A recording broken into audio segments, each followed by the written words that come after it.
विष्णू पाटील फळ मार्केटमध्ये खुल्या भूखंडावर पत्र्याचं शेड उभा केलेल्या 56 गाळेधारकांना सांगली बाजार समितीने नोटीस बजावली। अनामत घेऊन गाळे खाली करण्याच्या सूचना देण्यात आल्या आहेत। त्यामुळे फळ मार्केटमध्ये 4 वर्षांपूर्वी घेतलेल्या गाळेधारकांमध्ये खळबळ उडाली आहे।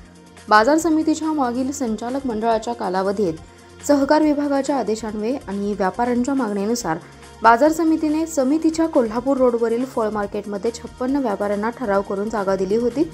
या व्यापाऱ्यांनी या जागेवर पत्र्याचे शेड उभारले आहेत। मात्र ही जागा खुला भूखंड आहे। या बाजूला उभारण्यात आलेली जागा बेदाणा गोदामासाठी आरक्षित ठेवण्यात आली आहे।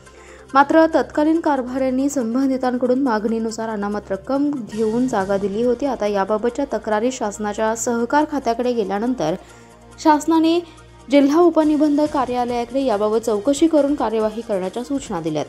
जिल्हा उपनिबंधकांनी बाजार समितीला खुल्या भूखंडावर आणि बेदाणा गोदामासाठी आरक्षित असलेली जागा बाजार समितीने पुन्हा आपल्या ताब्यात घेण्याच्या सूचना केल्या। त्यानुसार बाजार समितीने सर्व 56 गाळेधारकांना पत्र्याचे शेड काढून जागा खाली करण्याच्या तसेच बाजार समितीकडे भरलेली अनामत रक्कम परत घेण्याबाबत नोटीस दिली आहे। या निर्णयामुळे बाजार समिती आणि गाळेधारकांमध्ये चांगलीच झुंपण्याची शक्यता निर्माण झाली आहे।